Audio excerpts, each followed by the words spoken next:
Hi there, this is Sam Lee, President and CEO of Northisle Copper and Gold. We have one of the highest return, lowest capital intensive copper and gold porphyry projects on the planet, defined by a preliminary economic study that was just released yesterday.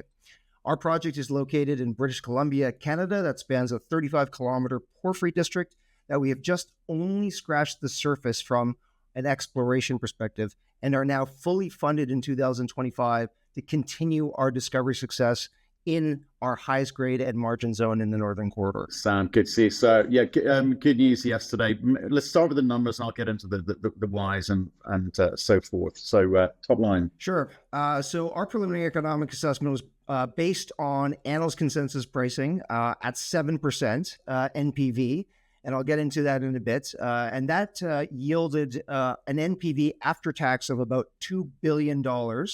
And an IRR of approximately 29%. Now, the more important part of it, because there are a lot of $2 billion plus projects out there, is the capital intensity. Because we have implemented this phased approach that I've spoken to you about, going from 40,000 tons per day to 80,000 tons per day, our capital intensity is amongst the lowest in the copper gold porphyry space. On the measure of net present value, it's approximately NPV to capex of approximately 1.7 to 1, which again is extraordinary. Copper porphyries range from about 0.5 to 1 if they're lucky. This is essentially saying that the project is worth taking all of the inherent risks that obviously developing a project like this would have. The second really important point here is that this is actually a gold project in phase one. It's about 70% gold by revenue. And hence the reason why we're using this 7%. We're being super conservative on the NPV discount rate.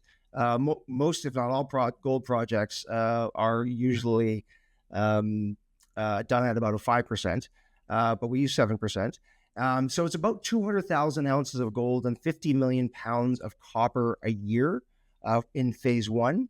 And life of mine, it's approximately 50-50 copper and gold. And that yields on a copper equivalent basis about 157 million tons life of mine a year, or on a gold equivalent basis, it's about 300,000 ounces of gold equivalent a year. So in all respects, this is a very large project on a copper or gold basis. The distribution of gold and copper is about, it is a gold project in phase one, and it's a copper and gold project in phase two. Lastly, it has a very long mine life, right? And so we all know that gold projects tend to have these short mine lives, and yes, they have these juicy IRRs, but if you have a mine life over 30 years, that's about 3 cycles. And so to be able to have cash flows across 3 cycles over that 30-year period with just a $830 million initial capex, that's a very, very good proposition. So all in all, we're extremely happy with this result. We do very strongly believe that this project is one of the best in the world, and because not only does it have higher returns than you would ever see in a copper gold porphyry, but you also have a very low capital intensity, which is problematic for most of the industry, but especially so for copper. Right. Okay. I think the sequencing is an important part of your strategy. You've got to, the business plan is clear. You've laid that out a few times for us, and the strategy for delivering it involves this kind of sequencing: gold first, then coming to the copper. How did that affect the way that you put this PEA together in terms of trying to help people understand the project economics? So we essentially took or observed Artemis Blackwater in 2020, taking a 2-phased approach. And for those of you who don't know, I believe I did talk about this in our last interview, but Artemis Blackwater was a bit of a orphan story, or at least, Blackwater was an orphan project. It had a very big 70,000 tons per day initial capex, very similar to our initial PEA in 2021, right? Big project, great cash flows, but quite capital intensive. And so what Artemis did was they came in, they broke it up into phases to reduce the capital intensity and then to effectively have internal cash flows fund the project moving forward.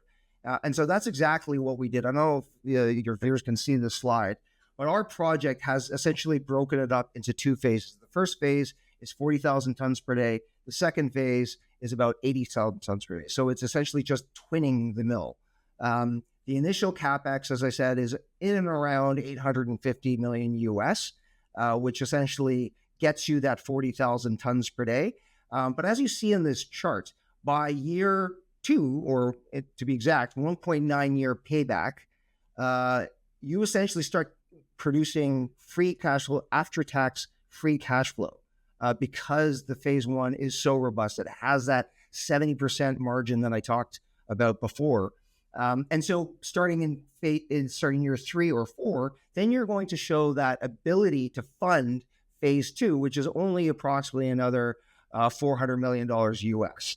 And so as you see, that construction period for phase 2 happens in year 5, year 6, and then in no point beyond the first 1.9 years does the post-tax free cash flows dip below zero. Okay, so in terms of some of the other kind of sensitivities, we obviously think people are very aware of what's happening with gold and copper price at the moment, and you mentioned kind of I guess, lower than standard capex from what we're seeing in the market with these kind of porphyry projects. But what are these other sensitivities that you're conscious of, and you're saying, look, we need to kind of manage that risk component if we're going to hit these numbers? Yeah. So again, our strategy can be simply summarized in unlocking copper value through gold, right? There are very few, if any, projects, developable projects out there that have that exposure to both copper and gold.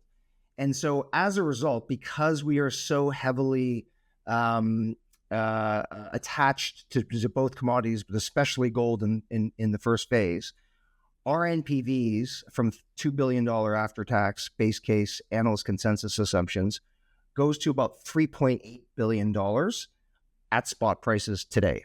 That's at 7%. So that's a remarkable. You will not see very many copper projects out there that have the same sensitivity, because copper right now long-term is in and around where spot prices are. So a lot of the sensitivity here is because we're using very conservative gold assumptions relative to where gold is today, and where most people actually think gold is going to be in the next few years. The second component of this is if the first phase, which is where that capital initial capital is spent, if the first phase is gold, and as you can see on this chart, it's approximately 70% gold, well, your cost of capital is going to be a lot lower. I think, Matt, you and I were musing about this the first time we spoke was back in 2020 when I had first joined. And I think I spent like half of the conversation talking about cost of capital and how gold yields a much lower cost of capital because of its inherent value, premium valuation. That's why royalty companies can offer such low cost of capital, because they're all trading at 2-3 times X. All that stuff still remains. And so that is, I guess, one of the most powerful aspects of our project. Our first phase is a gold project.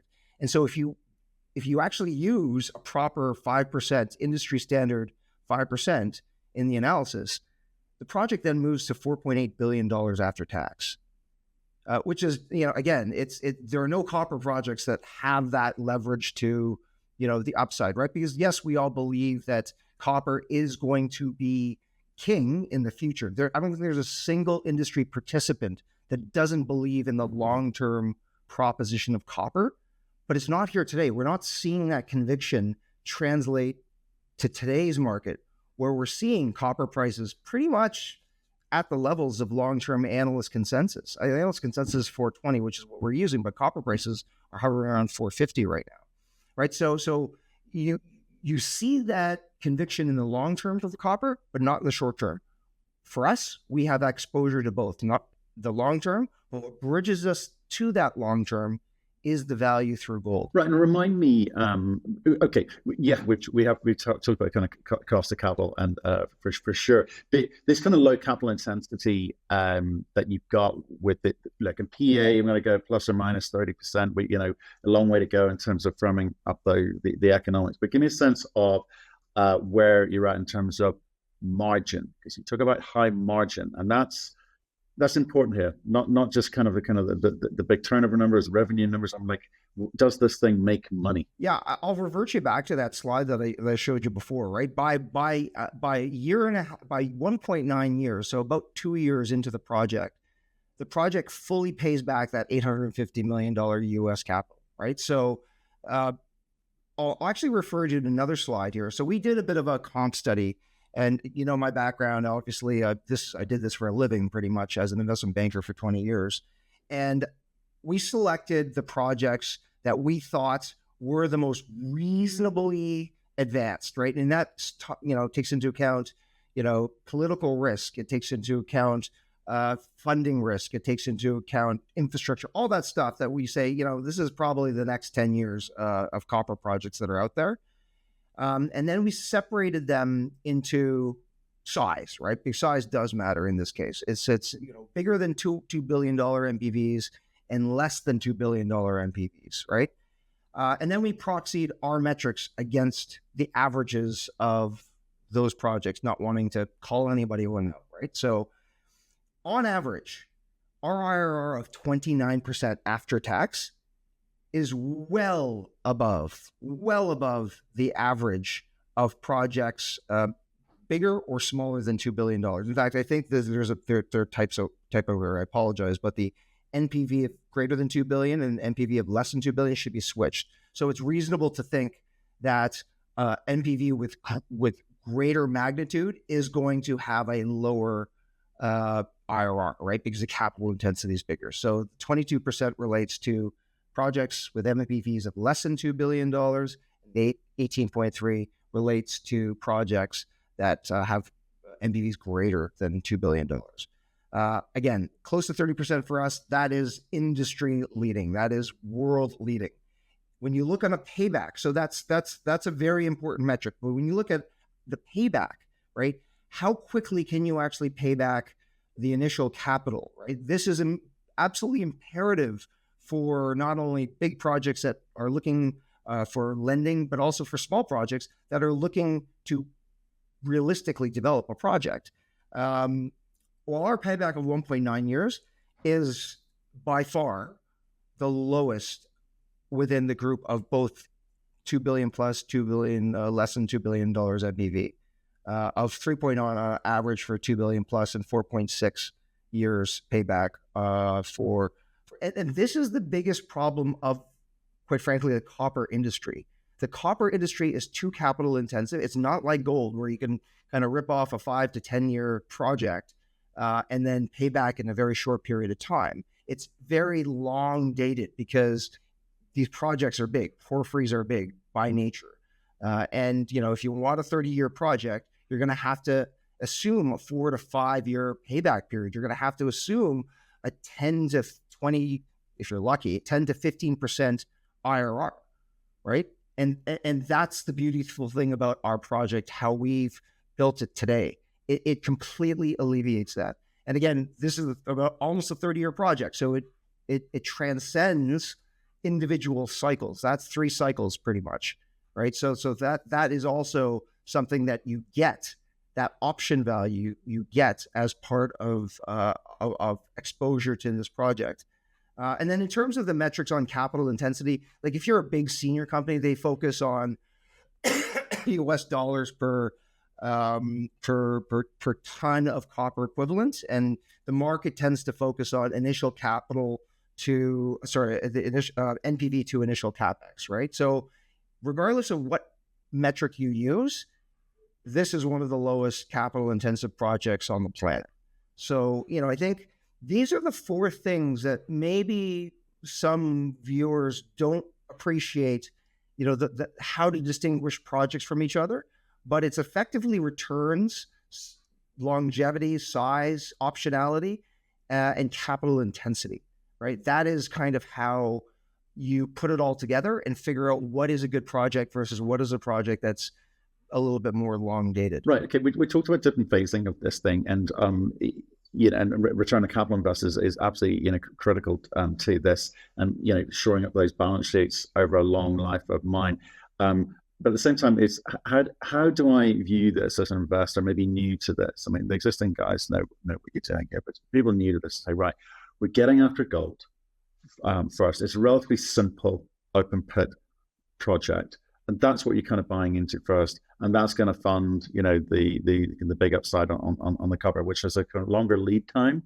So how do you phase where do you go now with the PEA given that two-stage strategy? Yeah, that's a really good point. So for those of you that are kind of less familiar around the value curve in mining, here it is, right? So when you are pre-discovery, obviously there's no attention to you. When you hit a discovery, your stock rips, which is what we did 2 years ago when we made the discovery at Northwest Expo, and that is now informing our first phase, which is now allowing us to show these incredible economics. And then when you get into development, then there's this period of time where a lot of the stuff that you do to move the project forward is absolutely mission critical. But it doesn't get as much attention, at least in certain parts of the cycle. It doesn't get as much attention in the market as you would like or hope or deserves, right? So, and right now, if I were to guess where we are in the cycle, I do think the last cycle was a super cycle, 10 years up, 10 years down. We're kind of in. I think we're in the fourth inning. I think, as I keep on saying, right? So we're in the fourth inning of a 10-year upward trending cycle. So at this point, we're not at the point where. Or at least I would say the market is very selective in terms of who they would support in a development stage. Okay. So the beautiful thing about our project, and we've now just explicitly defined it through our economic study, is we know our phase one is much higher margins, 70% margins versus phase two, which is 50% margins. That's all in our study, which is released yesterday. And we know that 70% margin, that initial phase, came from our discovery here at Northwest Expo. And right now, it's only 5 years, 5 of 29 years, but it still has a massive impact, which shows you how valuable this rock is. From an NSR value per ton, for those that don't know, it's 2 to 3 times higher, right? The value of the rock is 2 to 3 times higher than what we have in year 6 to year 29.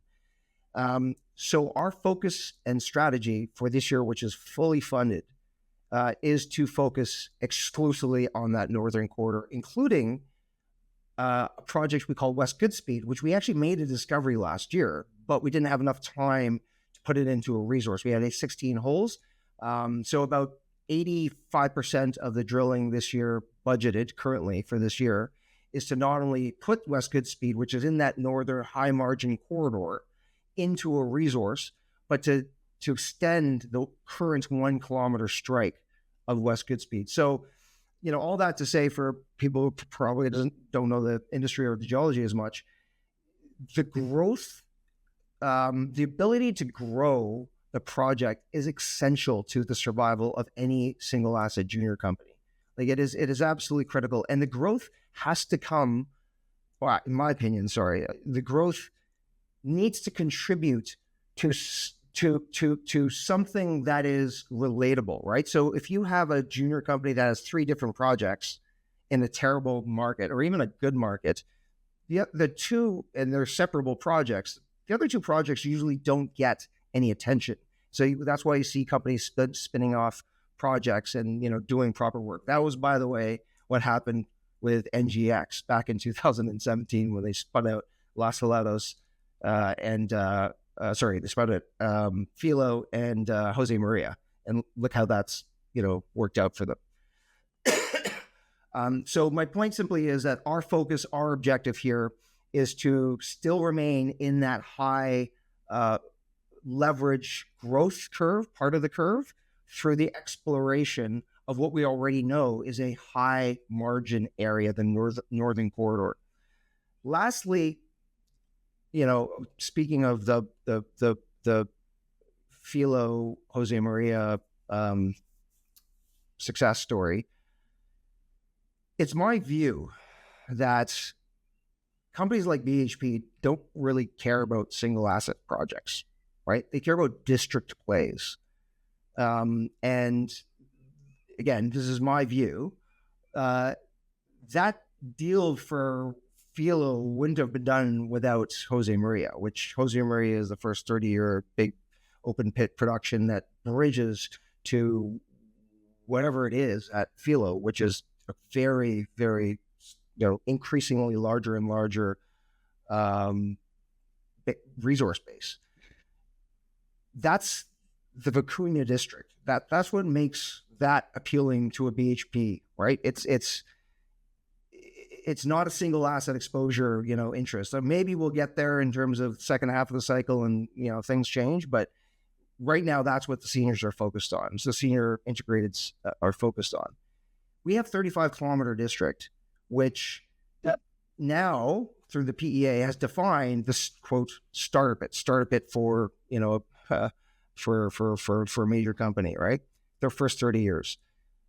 The second part of the question is starter pit to what? And we believe that's what potentially can exist in Pemberton Hills. And we've talked about Pemberton Hills a lot in the past, and the ability for us ourselves to go after Pemberton Hills, which we believe is buried. It's a big porphyry system. It's 6.5 by 1.5 kilometer lithocap. You don't see lithocaps in British Columbia. This is something that is pre-discovery, obviously, but it's only 7 kilometers away from our project and 7 kilometers away from BHP's own copper mine. So, we are now internally making sure that we are in parallel advancing that opportunity separately to unlock the entire district, right? So if you can see sort of the stages of what we're contemplating, we now define a project that, I think the market should recognize, wow, this is a very developable project, very similar to strategy to Artemis Blackwater, which is now a $3.5 billion company during that period of time, by the way, that they were able to develop it, but not losing sight of our biggest strength, which is exposure to that 35-kilometer district that we have just scratched the surface on. Let's stick with that strategic partner conversation, if you don't mind, because I'm interested in the kind of commerciality of structures like this. I think it's really, really important in terms of how you position it and how you frame it.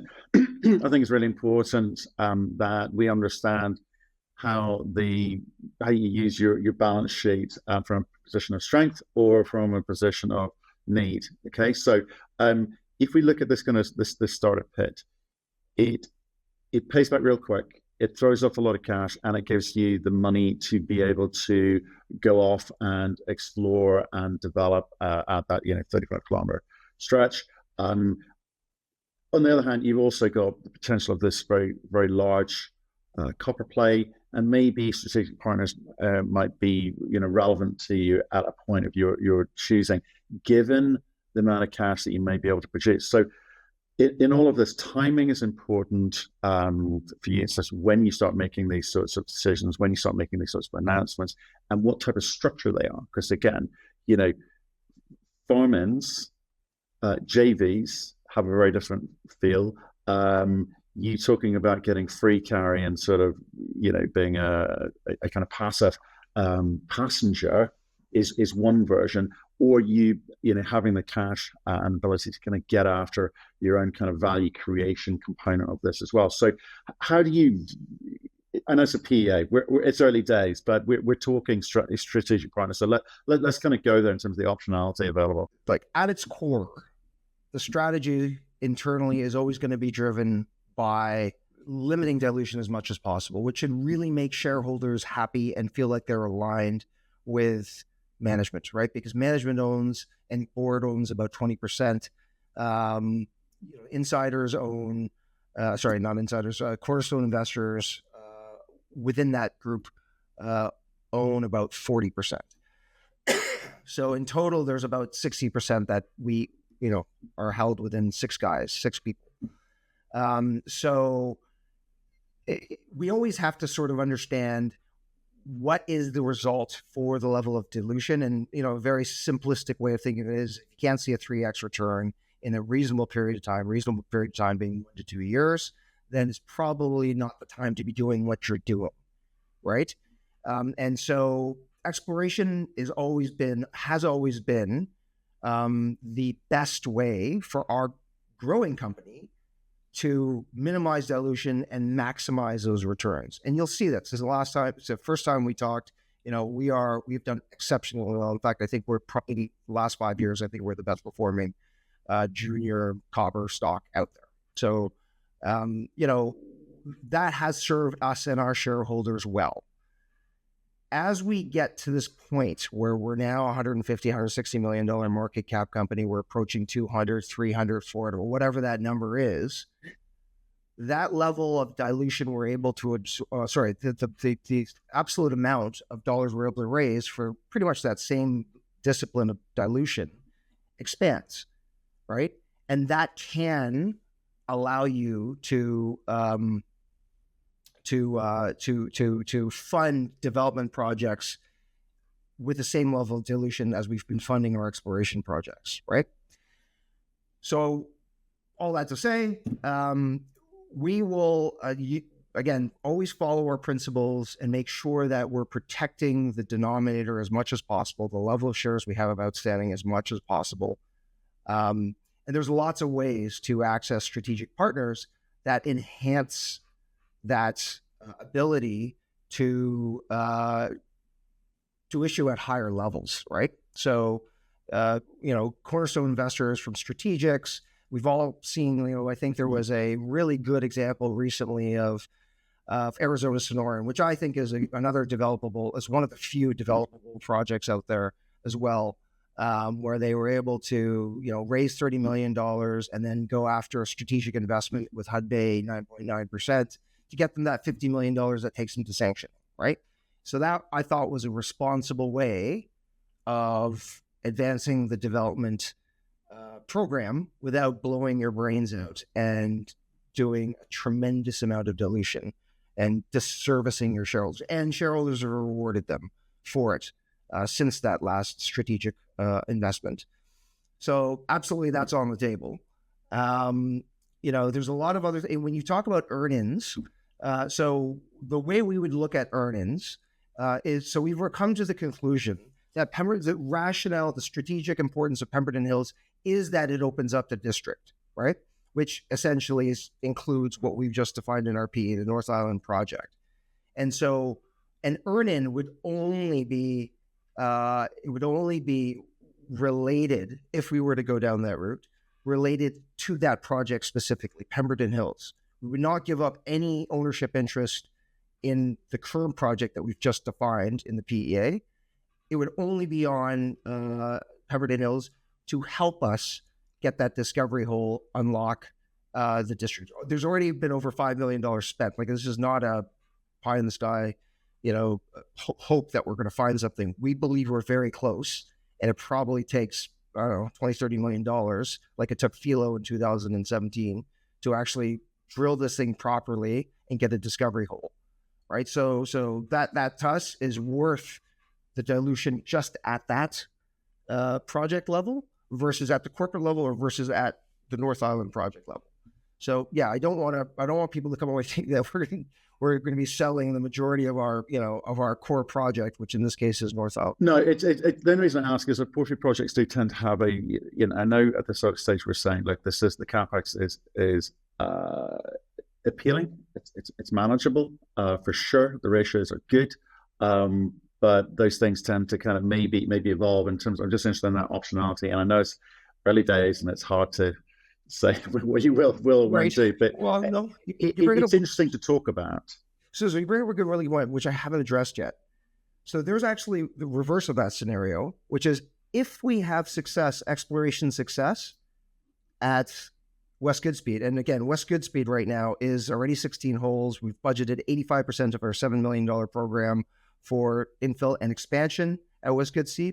If we see anywhere near the similar grades as we've seen in the last 16 holes, that northern corridor could be the standalone project. So that would dramatically even more so reduce our capital intensity, right? Because we wouldn't even be considering Hushimu at that point in time, right? Hushimu is a great project, but if you have something that's 2 to 3 times higher NSR value per ton rock, that's going to yield significantly higher margins. And if we have exploration success at West Goodspeed, which is just attached to that northern corridor, it's only about 500 meters away from Red Dog, which is only about a kilometer away from Northwest Expo, right? So it's all attached across a 7-kilometer trend. And we're trying to actually prove geologically that it's attached geologically as well, right? Which would make that another game changer. If we could convert that trend, 7-kilometer trend, into a 7-kilometer strike, that's the game changer, right? Like that would be our Pemberton Hills, but we actually have a resource in there.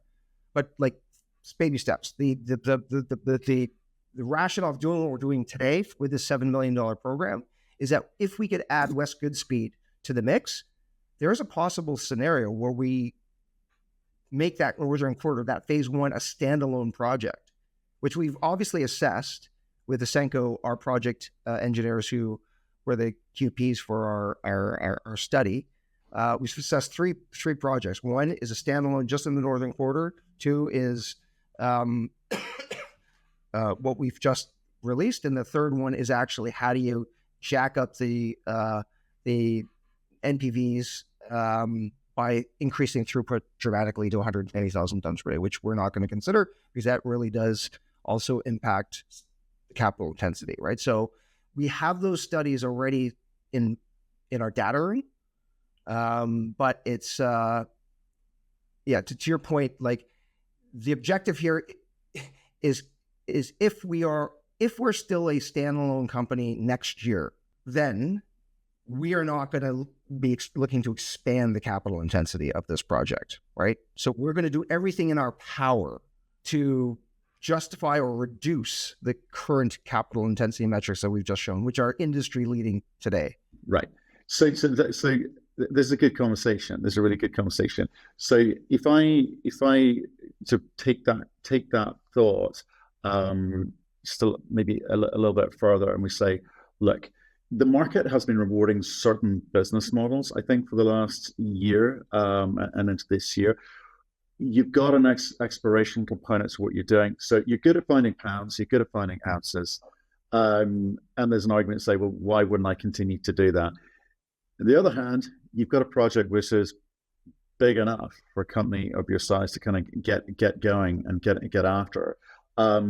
It also has the ability, if you keep adding these pounds and these ounces, to start showing someone else with a bigger balance sheet than you that this is something they can take the data, do their own analysis, do their own kind of planning as to how they'll get after this thing at what speed and how many pounds, etc.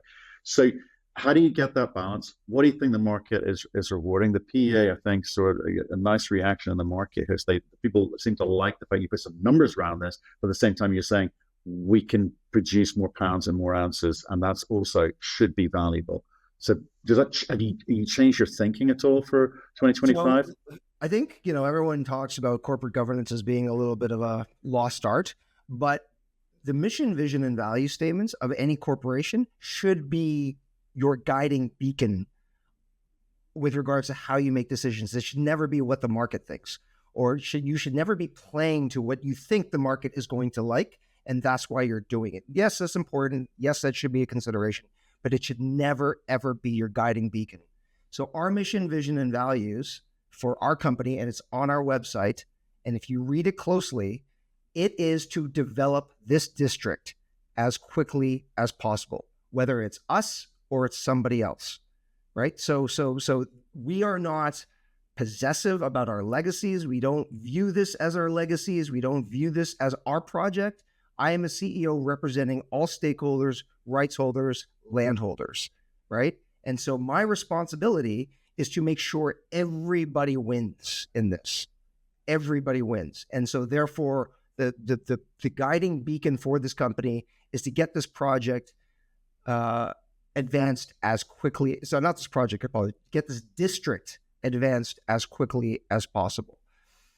I think you talk about something interesting around, people looking at ounces, people looking at pounds. This may be big enough for me. Like me, I can tell you, advising these guys for decades, they don't typically go bottom up, right? Like, yes, they'll get all the input coming from their corp dev and geological groups, and that's very important input.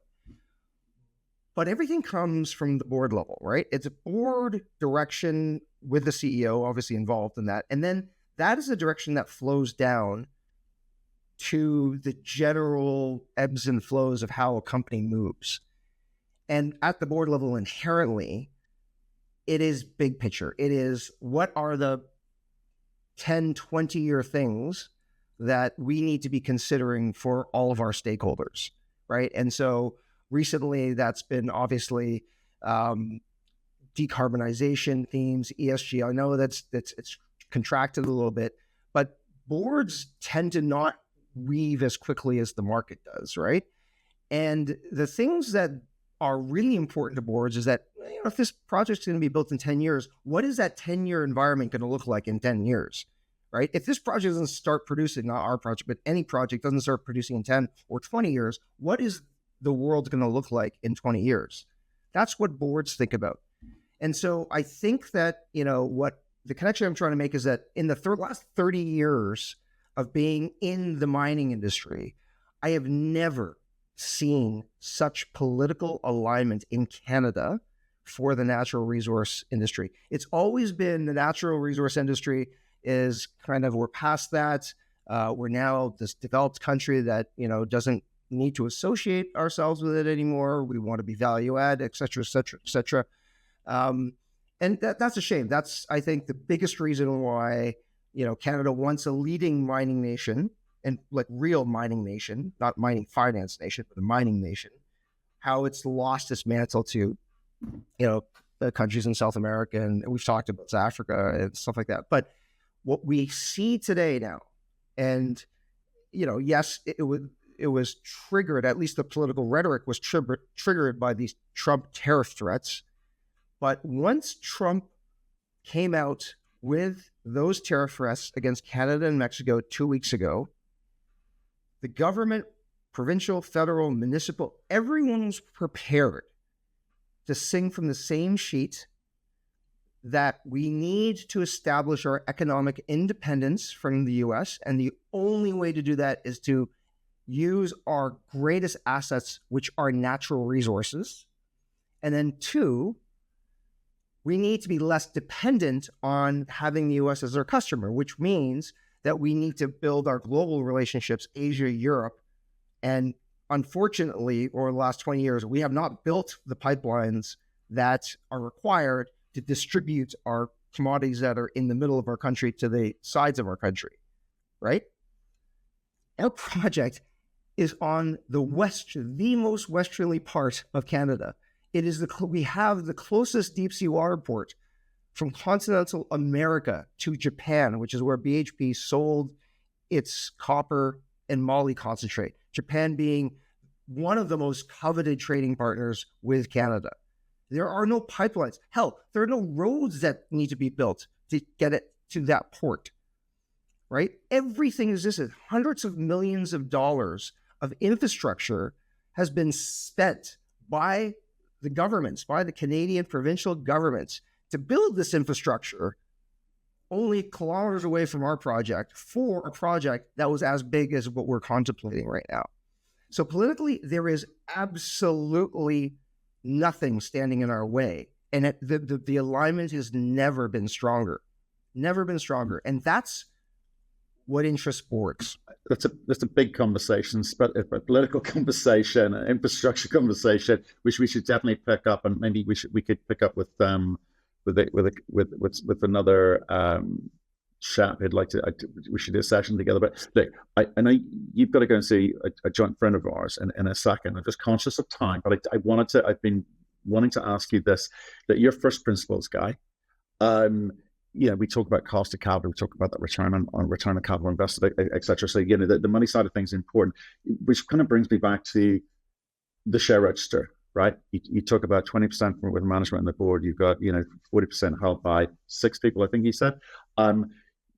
and you're 150 million market cap company. You've had a kind of good run of it in the last 12 months, quite frankly. Well, maybe longer, 15 months, and again recently.